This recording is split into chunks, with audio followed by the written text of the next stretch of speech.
Boys and girls, ladies and gentlemen, children of all ages, after the blockbuster hit that was Dune and Dune Part 2, of course, a lot of fans were excited to see when a third edition Dune Messiah was going to come. We know that director Denis Villeneuve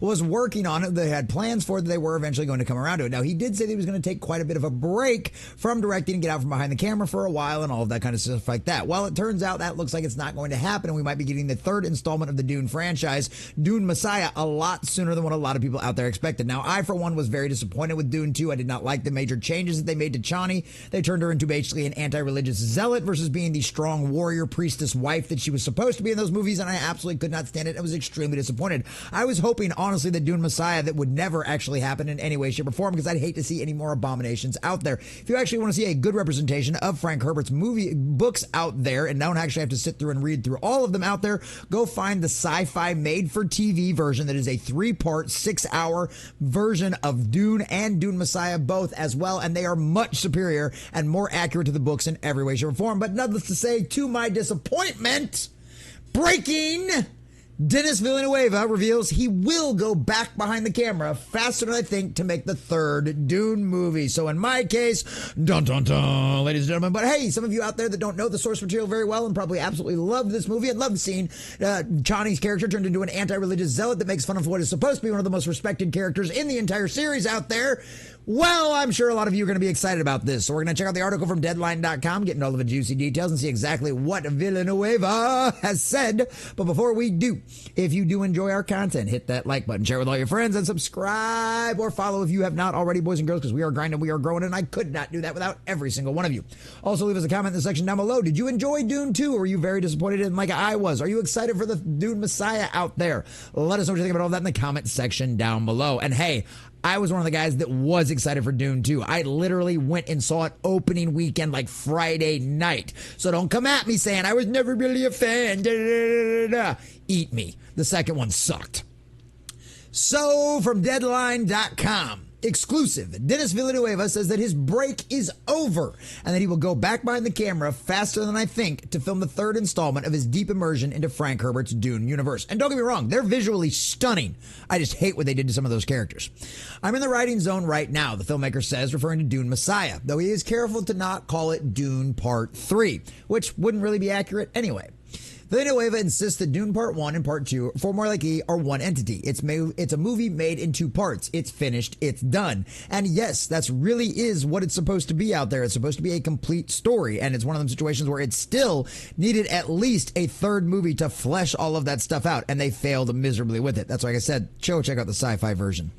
The Canadian-French director says that he could have stopped at Dune Part 2. But yes, like Herbert did with Dune Messiah, I think it'll be a great idea to do something completely different. The story takes place like 12 years after where we left the characters at the end of Part 2. Their journey, their story is different this time. And that's why I always say that while it's the same world, it's a new film with new circumstances. And he's not wrong there. I mean, like, Paul's basically king at that point, king of the universe at that point, or at least the known universe. And so it's one of them situations where it's very much a different, it's not the rebels fighting against the big bad out there. It's now they have become the institution. They are the ones controlling things. So it's a really fascinating story, and it ends absolutely crazy and probably could end up actually be done in 2 movies at least as well, but I digress. The new movie, he continues, will finish the Paul Atreides arc. And this will also end Villeneuve's association with the Dune universe. Thank the Lord in heaven! Even though Herbert penned 4 other Dune sequels after Dune Messiah. Villeneuve says the central players returning for Dune Messiah, and obviously like Children of Dune and all the stories that go on with that and everything else. And honestly, Children of Dune would be great to see actually properly adapted. And Sci-Fi did a pretty decent version of it, but man, they went a little too crazy with some of the CGI stuff and that. It was just really, really breaking. But anyway, sorry, squirrel moment. When Villeneuve says the central players returning for Dune Messiah are Timothy Chalamet as Atreides, Zendaya as the Fremen tribal warrior Chani, not Johnny, fake Johnny, who tries to guide him. Why, yeah, really? Because after like literally slapping him in the face in the second movie out there, I mean, you're really gonna be interested in that? I don't know. And Florence Pugh and Anna Taylor-Joy, which both of those ladies I think are absolutely great actresses. They have to return. They're the main cast. When it happens, and more worms, what can I say? Well, I'd hope so. Actually, there shouldn't be as many worms in Dune Messiah if you know anything about how that story works, but I digress and don't want to give you too many spoilers. I push him for more and refer to him to a conversation we had last year when he marked late 2025 or early 26 as a possible start dates for Dune Messiah. He murmurs 2026, then lurks perplexed. And if you've ever watched an interview with this guy, it's actually kind of like, I would go insane probably talking to this guy. His speech patterns are just odd. These movies take a lot of time to be made, so it's best not to say out loud when I might shoot. He says as he looks up to see his longtime publicist from PR who strategically placed herself in his eyeline. Unfortunately, I'm supposed to shut up. Let's say I thought after the part 2 I will take a break. Then I will go back in the woods and I will stay in the woods for a while to recover. But the woods weren't really suiting me, and I would go back behind the camera faster than I think. But that's all I can say. So yeah, there you go. It's one of them situations. That's basically what it comes down to. They talk a little bit more about the history of what's got going on as far as the kind of cultural stuff that they want to do, what he believes the Dune story actually represents, which personally, obviously, after seeing the second one, I completely and totally disagree, which sucks because I loved the first one. I thought the first one was incredible, and I just it absolutely sucks. It's clear that Villeneuve absolutely loves the characters that populate Dune, particularly says seeing Paul falling in love with Chani, but unfortunately the politics of the world will bring him back to his origins, and that's a tragedy of Paul because it will have to do something awful and betray the love of his life. And you know, the worst part about that is that's the problem with that, and that's my whole issue with the Chani and Paul Atreides relationship that Denis Villeneuve develops in the second, or lack thereof development in the second movie out there, is because she understands the way the world works. She understands the politics of the galaxy, right? She gets it.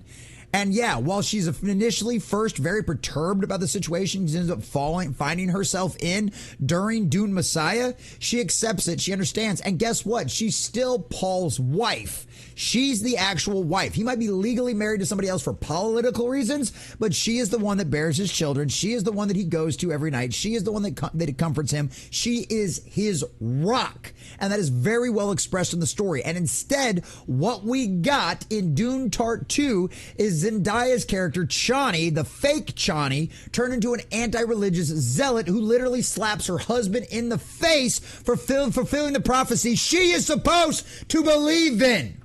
And then to have her disrespect Stilgar, to laugh and mock and ridicule him with all of the rest of these other people joining in, was disgusting and was disrespectful.